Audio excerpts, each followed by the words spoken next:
समुच्चय सेट्स हैं कक्षा 11। तो सबसे पहले भूमिका देखिए समुच्चय की। समुच्चय की भूमिका क्या होती है? इस समुच्चय का प्रयोग जो होता है वो संबंध फलन को परिभाषित करने के लिए किया जाता है। ठीक, जैसे ज्यामिति है, अनुक्रम, प्रायिकता आदि के अध्ययन में समुच्चय के ज्ञान की आवश्यकता पड़ती है। ठीक, और समुच्चय सिद्धांत का विकास किसने किया? जर्मन गणितज्ञ जॉर्ज कैंटर ने इसका विकास किया या जन्म दिया 1845-1918 के बीच में द्वारा किया गया है। ठीक, और इनको अनुभव कब हुआ कि समुच्चय के बारे में, ये समुच्चय के ज्ञान कब हुआ? जॉर्ज कैंटर जी को ट्रिग्नोमेट्री के सवाल हल करते हुए इनको मालूम हुआ कि ट्रिग्नोमेट्री के सवाल हल कर रहे थे, तब इनको ज्ञान हुआ समुच्चय के बारे में। ठीक, अब आगे देखिए बच्चों, अब आगे ये लिखा हुआ है कि सेट क्या है। सेट क्या है? विभिन्न वस्तुओं के सुपरिभाषित संग्रह को हम एक समुच्चय कहते हैं। जैसे आप क्रिकेट खेलते हैं, उनकी टीम क्या है? एक सुपरिभाषित संग्रह है। कक्षा में बच्चों की संख्या, स्कूलों में बच्चों की संख्या, किसी 12वीं कक्षा के बच्चों की संख्या, इस तरह के संग्रह हो तो ये समुच्चय होता है। अच्छा, ये एक समुच्चय का सेट है। समुच्चय ऐसे ये कैपिटल में लिखा जाता है, इनके जो अवयव होते हैं यानी एलिमेंट वो स्मॉल में लिखे जाते हैं, जो मैं यहाँ पास दिखा दिया हूँ। देखो, बड़े अक्षर में समुच्चय को लिखते हैं, जो छोटे अक्षर होते हैं उनके एलिमेंट लिखा जाता है। ठीक है ना, उनके एलिमेंट लिखे जाते हैं छोटे अक्षर में, ये आपको ध्यान देना। और समुच्चय होने की पहचान किस चीज कैसे करते हैं? समुच्चय होने की पहचान कैसे करते हैं, ये देखिए। तो यहाँ पास देखिए 10 से कम विषम प्राकृत संख्याएं अर्थात 1, 3, 5, 7, 9, ये क्या होगा? 10 से कम ही तो समुच्चय है। जिसे भारत की नदियां, ये समुच्चय है। जैसे आपने अंग्रेजी वर्णमाला में पूछा कि स्वर कितने होते हैं, तो आप बताएंगे 5 ना, तो वो क्या है? समुच्चय है। जैसे विभिन्न प्रकार के त्रिभुज, ये क्या है? समुच्चय है। और समुच्चय न होने की देखिए क्या है? ये समुच्चय न होने की पहचान क्या होती है? सबसे अधिक प्रतिभाशाली की बात हो तो ये समुच्चय नहीं है। सर्वश्रेष्ठ की बात हो तो ये भी समुच्चय नहीं।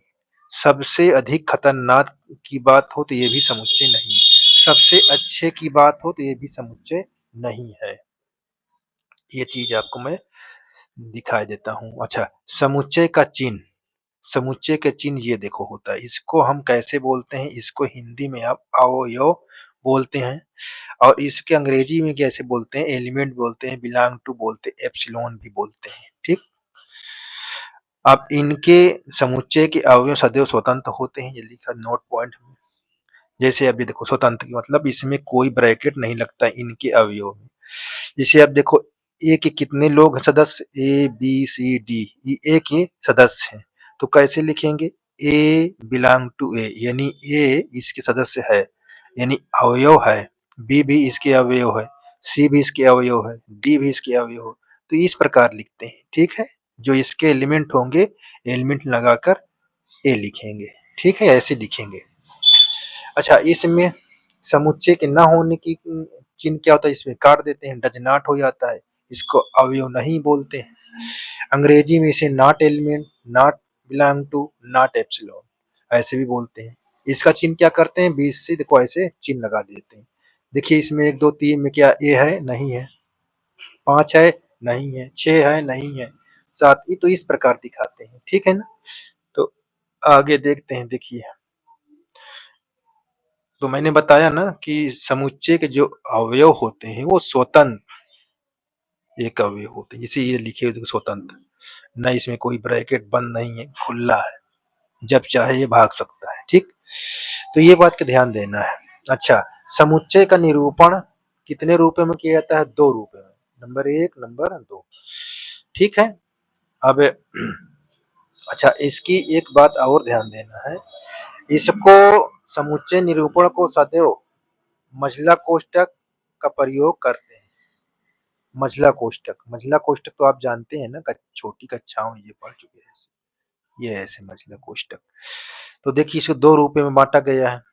एक रोस्टर या सारणीबद्ध रूप, इसको अंग्रेजी में रोस्टर फॉर्म, टेबलर फॉर्म या टेबल फॉर्म। पहचान कैसे करते हैं, ये देखो, इसे कहते हैं रोस्टर या सारणी फॉर्म। इस तरह का रहेगा, इस ये ऐसे चिन्ह लगाएंगे, ठीक है ना, ये देखो मझला कोष्ठक से। और दूसरा क्या है, समुच्चय का निर्माण रूप, सेट बिल्डर फॉर्म।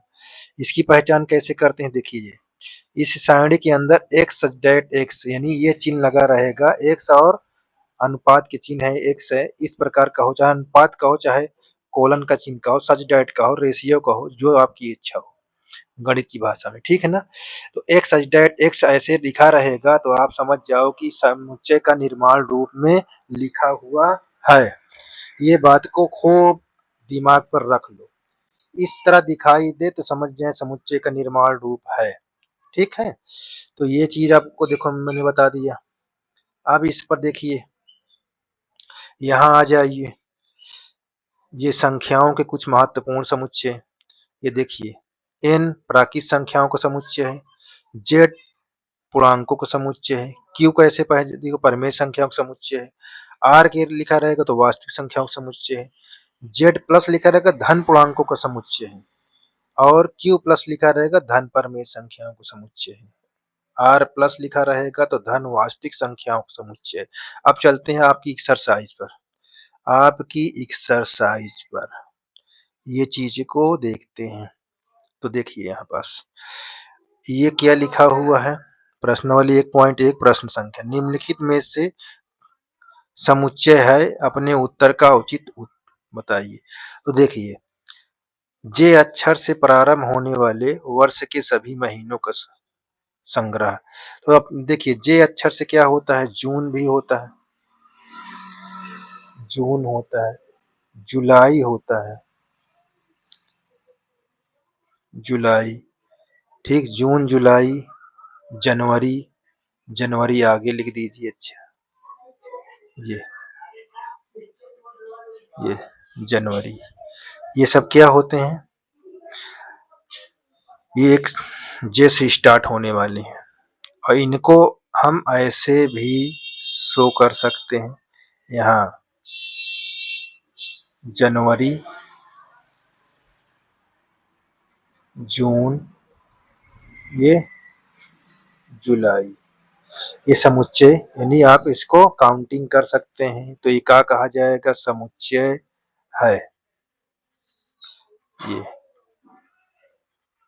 समुच्चय है, ऐसे। अच्छा देखिए, ये भारत के 10 सबसे अधिक, मैंने क्या कहा कि जब अधिक कम ज्यादा सर्वश्रेष्ठ अच्छा पूछे तो ये समुच्चय नहीं होता है, तो ये क्या है, समुच्चय नहीं है, ठीक है। अब देखिए, सर्वश्रेष्ठ की बात आ गई, ये भी समुच्चय नहीं है, समुच्चय नहीं है, ठीक है, नहीं है। अब देखिए, आपकी कक्षा के सभी बालकों का संग्रह, तो ये अपने कक्षा की बात हो रही, तो ये समुच्चय है, समुच्चय की संग्रह है, ये क्या है, समुच्चय की संग्रह है, समुच्चय की संग्रह है, ठीक है। आगे देखिए, यहाँ पास क्या लिखा हुआ है, देखिए, 100 से कम सभी प्राकृत संख्याओं का संग्रह, 100 से कम यानी 99 तक, तो क्या कहोगे, समुच्चय है, ये समुच्चय है, ये आप समुच्चय है बोल देंगे। अब देखिए, लेखक प्रेमचंद द्वारा लिखी उपन्यास का संग्रह, ये भी समुच्चय है, क्योंकि जितना लिखे होंगे तो गिनती तो होगी ना, तो ये समुच्चय है, समुच्चय है। अब देखिए, सभी समपूर्णांकों की संग्रह, समपूर्णांकों का संग्रह, ये भी आपका समुच्चय, समुच्चय है, ठीक है, ये क्या है, समुच्चय है। तो आपको ये सब बताना है, ठीक है, अब चलते हैं आगे। अब आगे क्या लिखा हुआ है उसको चेक कर लेते हैं। देखिए आगे क्या है, ये क्या है, इस अध्याय में आने वाले प्रश्नों की संग्रह, ये भी समुच्चय होगा, ये भी समुच्चय है। तो आगे देखते हैं। ये देखिए यहाँ क्या बोल रहा है, विश्व के सबसे खतरनाक, खतरनाक कहे अच्छा कहे, ये सब क्या है, समुच्चय की निशानी नहीं होती है, समुच्चय नहीं है। अब और आगे आइए, देखिए यहाँ पास दूसरा नंबर, ये क्या है, ये इसके एलिमेंट है, 1 2 3 4 5 6, यानी इसको हम ऐसे भी बता सकते हैं, बोल सकते हैं, ये ऐसे बिलोंग टू ए। तो देखिए 1 2 3 4 6 तक इसके एलिमेंट हैं, तो देखिए ये है, अगर है तो आप ये वाला चिन्ह लगा दीजिए, ये है नहीं है, ये वाला चिन्ह लगा दीजिए, ये भी नहीं है तो ये वाला ऐसे, ये है यस ऐसे, हाँ ये भी है, हाँ ऐसे, ये नहीं है काट दीजिए। ठीक है, इस प्रकार आपको ध्यान देना है। इसमें अब आपको तीसरा नंबर में क्या लिखा हुआ है, ये बहुत इंपॉर्टेंट है। देखिए निम्नलिखित समुच्चय को रोस्टर, रोस्टर का मतलब आप सारणी रूप में लिखना, तो -3 x का मान -3 से कम ज्यादा और 7 से कम, यानी x का मान -3 से ज्यादा, तो -3 से ज्यादा क्या हो सकता है, उसको कैसे लिखेंगे, -3 से 2, -1, 0, 1, 2, 3, 4, 5 और 6। देखिए 7 से कम है। अच्छा, ये संख्या 6 से कम प्राकृत संख्या, 6 से कम प्राकृत संख्या क्या होती, 1 2 3 4, ये 5। 2 अंकों की ऐसी प्राकृत संख्या जिसके अंकों का योग 8 हो, तो ऐसी प्राकृत संख्या आपको ढूंढना है। देखिए एक, ये 17 हो गया, जोड़ो इनको दोनों को, अब इधर से बढ़ाओ और उधर से घटाओ, देखिए 2 हो गया, यहाँ पास 6 कर लीजिए, यहाँ 3, यहाँ 5 और 4, 4 इधर 5, इधर 3, इधर 6, ये 2 और इधर 7 कर दीजिए, इधर 1 कर दीजिए, तो इस प्रकार ये हो गया। अब देखिए डी नंबर, चौथा का डी, एक्स सच डेट एक्स एक अभाज्य संख्या है जो संख्या 60 का भाजक है। अभाज्य की बात कहा है, तो अभाज्य क्या होता है ये देख लीजिए, यहाँ पास 2 3 5, यही 3 अभाज्य जो संख्या है जो 60 को भाजक करती है, इसके सिवा कोई नहीं करती।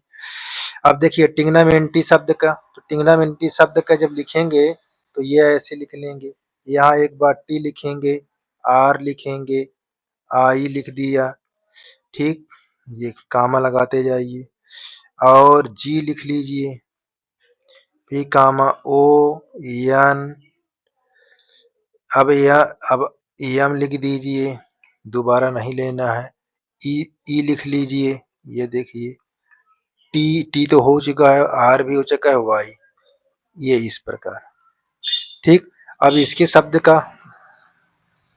शब्द को कैसे लिखेंगे, बेटर, बेटर का क्या, बी लिख लीजिए, कामा ई लिख लीजिए, एक टी लिख दो और आर लिख दीजिए, बाकी डबल हो जाएगा, ठीक। इस प्रकार ये भी आपका तीसरा भी समाप्त हो गया।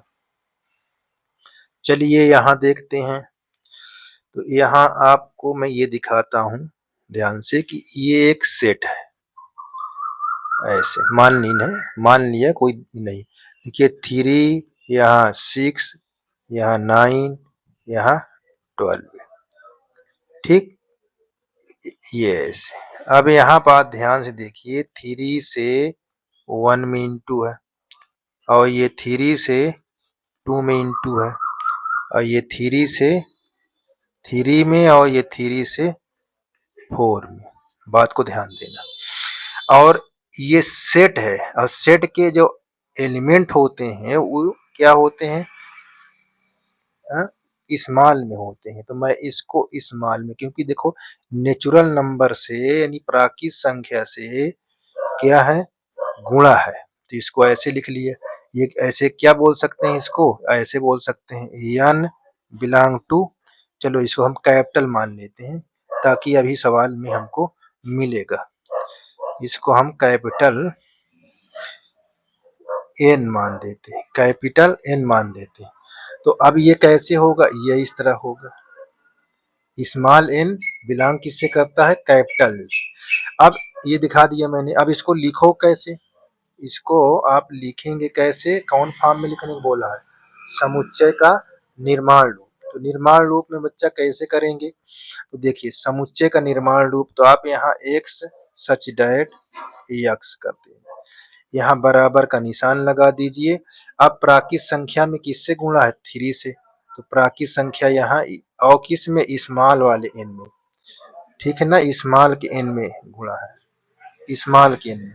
अच्छा n जो है वो बिलोंग कहाँ से कर रहा है, कैपिटल से, और ये नेचुरल नंबर कहाँ से कहाँ तक है उसको लिखना है। देखिए 1 से 4 तक है, तो 1 से 4 तक जब लेकर हो तो उसमें लेस देन का सीन लगाया जाता है, ऐसे लेस देन इक्वल ऐसे हो, इस तरह आपको जवाब देना है, ठीक है। अब देखिए ये दूसरा नंबर, दूसरा नंबर में क्या लिखा हुआ है, इसको भी वही कैपिटल मान लेते हैं। तो यहाँ पर ध्यान दीजिए, ये 2 का,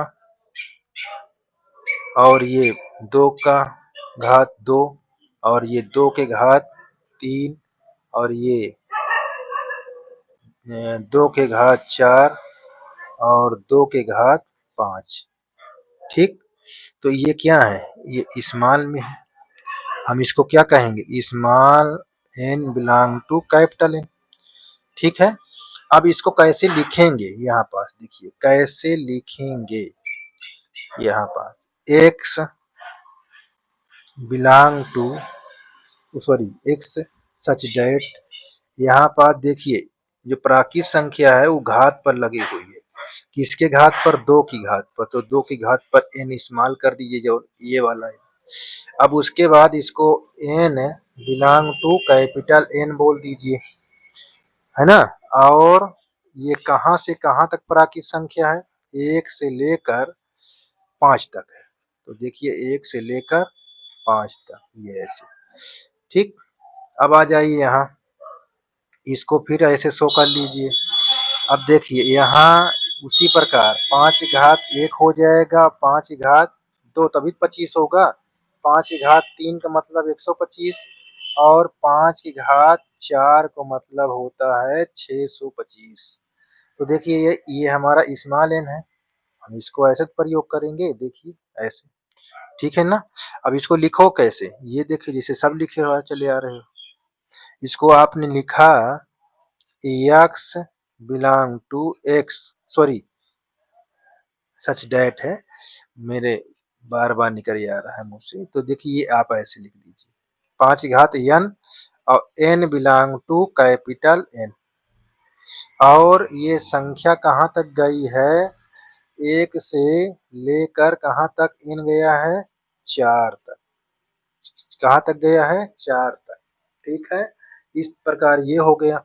अब देखिए यहाँ ये आ जाइए इस नंबर को, है तो ये सम संख्या, देखिए अब कहाँ तक है, डैश डैश है, तो इस प्रकार की संख्या को आप कैसे लिखेंगे, इस प्रकार की संख्या को तीसरा चौथा है, इसको कहेंगे x सच डैट x सभी, यहाँ सभी सम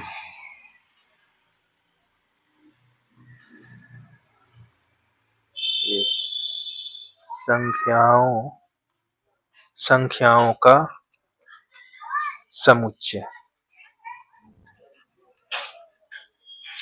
ये ऐसे, एक्स डेट एक्स सभी सम संख्याओं का समुच्चय है। आप है भी लिख सकते हैं, कोई दिक्कत नहीं। ठीक, अब यहाँ आ जाइए। ये देखिए आपके पास ये n है और इन सब में एक हो 1 का स्क्वायर, 2 का स्क्वायर, फिर 3 का स्क्वायर, डैश डैश, यहाँ किसका स्क्वायर है?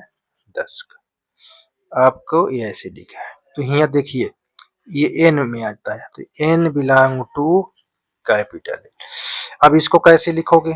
तो ये 5वां नंबर है और इसका लास्ट है चौथा का। तो यहाँ पास आप लिखेंगे x सच डेट x बराबर में आप लिखो क्या? यहाँ लिखिए प्राकृत संख्या, इसके घात लगा दीजिए। सभी में देखो 2 है ना, देखो सब में 2 लगा, ये नीचे प्राकृत संख्या लिखी हुई है, मैंने देखो शो कर दिया यहाँ पास। तो अब यहाँ पास n belong to capital N। ठीक है, अब इसको बच्चा कैसे लिखेंगे? और इसकी जो प्राकृत संख्या कहाँ से कहाँ तक है? 1 से लेकर 10 तक है, ऐसे 10 तक है। ठीक है, इस प्रकार ये आपका ये भी क्वेश्चन समाप्त हो गया। अच्छा यहाँ आ जाइए, ये कितना बढ़िया सवाल दिया है। निम्नलिखित समुच्चय के सभी अवयव को सूचीबद्ध कीजिए। सूची मतलब इसको टेबल फॉर्म में लिखना है आपको। टेबल ये क्या लिखा हुआ निर्माण रूप में, और इसको रोस्टर फॉर्म में लिखना है। तो देखिए एक डेट एक विषम प्राकृत संख्या। तो बच्चा यहाँ जब ऐसे दिया हो तो इसको हम कैसे लिखते हैं? ये देखिए आपका विषम संख्या 1 3 5 7। अब आप डैश डैश बोल सकते हैं। ठीक है, क्योंकि इसका कोई लास्ट दिया नहीं है कहाँ से कहाँ तक, ये बता दिया तो आप इस तरह लिखेंगे। बात को ध्यान देना, इस तरह लिखना, डैश लिखने के बाद डैश डैश। अब देखिए यहाँ पास दिया हुआ है पूर्णांक। तो ये पूर्णांक कहाँ तक है? देखो x का मान -1/2 से ज्यादा लेना है और 9/2 से कम लेना है। तो सबसे पहले इसको चेक तो कर लो कितना कैसे होता है। देखिए चेक कर लेते हैं। ये क्या हो गया? -0.5 और ये कितना हो जाता है? 9/2 यानी 4.5। 4.5 से कम दशमलव माना 0.50 से ज्यादा तो क्या होती है ये संख्या? आपको होता है 0 1 2 3 ये 4 तक, ऐसे संख्या होगी। ठीक है, अब यहाँ पास देखिए इसको जब हल करेंगे तो यहाँ पास स्क्वायर लगा लीजिए और बराबर कर लीजिए। स्क्वायर को हटाएंगे तो यहाँ +-2 हो जाएगा। अब देखिए अब एक ही मतलब होता है कि उस 2 से लेकर, जितनी ये 2 है, 2 से -2 से लेकर +2 तक लिखना है। इसका चिन्ह ऐसा होता है। ऐसे बराबर में लगा रहे लेस देन इक्वल, तो इसका मतलब होता है वो संख्या को लेकर और उसके लास्ट तक लिखेंगे। तो देखो ऐसे ये आपका यहाँ -2 और -1, यहाँ 0 1 2 ऐसे। ये देखो शब्दों के अक्षर। अब भाई शब्दों के अक्षर को तो देख लीजिए आप, ये कैसे लिखेंगे? यल लिखेंगे, ओ लिखेंगे, वाई लिखेंगे, ए लिखेंगे, बस दोबारा नहीं लेंगे। अब आ जाइए ये आपके एक ऐसा महीना जिसमें 31 दिन नहीं होते हैं, तो कौन सा महीना भैया? वो कौन सा महीना है? तो लिखिए फरवरी। फरवरी एक ऐसा महीना है जो 30-31 का नहीं होता। फिर कौन सा महीना है? अप्रैल ले लीजिए, ये अप्रैल भी क्या होता है? 30 का 31 से कम ही होता है। अब अप्रैल के बाद चले जाइए भीषण गर्मी में यानी जून, ये भी 30 का होता है, 31 का नहीं होता। सितंबर भी आपका है, सितंबर, ये सितंबर ये भी आपका 30 से कम होता है। और लास्ट आपका है नवंबर। नवंबर, नवंबर का है, ये है, देखिए ये नवंबर, ये नवंबर आपका। इतने महीने हैं जो 31 के नहीं होते हैं। ठीक, अच्छा अब आ जाइए। अब देखिए भाई यहाँ देखिए अंग्रेजी वर्णमाला का व्यंजक। ठीक है, और व्यंजक कितने होते हैं? 21 तो होते हैं। 21 में से जो के से पहले आता है उसका नाम लिखिए। तो वो क्या हो सकते हैं? आपका ए तो लिखेंगे नहीं क्योंकि ए स्वर है। बी लिखेंगे, सी लिखेंगे, डी लिखेंगे, ई नहीं लिखेंगे, एफ लिखेंगे, है ना, जी लिखेंगे, एच लिखेंगे, आई तो स्वर है ना तो उसको नहीं लिखे, जे। अब यही है, जे के बाद के आ जाएगा, उससे पहले बोला था ये इतना। ठीक है, इस प्रकार ये आपका क्वेश्चन ये भी समाप्त हो गया। अब आप आगे देखिए, देखिए यहाँ पूरी और आगे चले चलिए, ये देखिए यहाँ थोड़ा और ऊपर होगा क्या? बहुत ऊपर हो गए। चलिए समझ लेते हैं। यहाँ का है बाईं ओर रोस्टर रूप में लिखी है।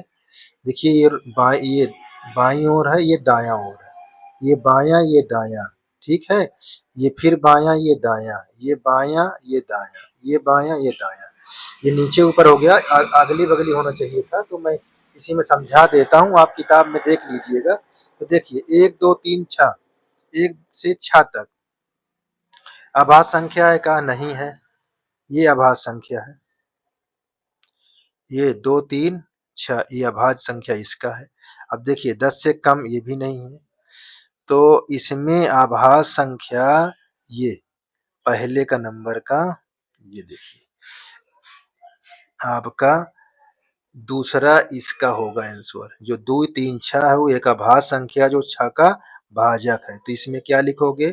पहले नंबर का जो ए नंबर है, सॉरी ए नंबर किसके साथ मिलान कर रहा है?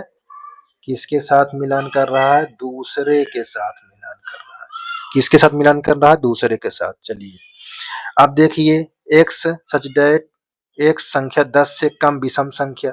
तो देखिए ये यहाँ लिखा है 1 3 5 7 9, ये किससे मिलान कर रहा है? बी नंबर आपका, ये बी नंबर।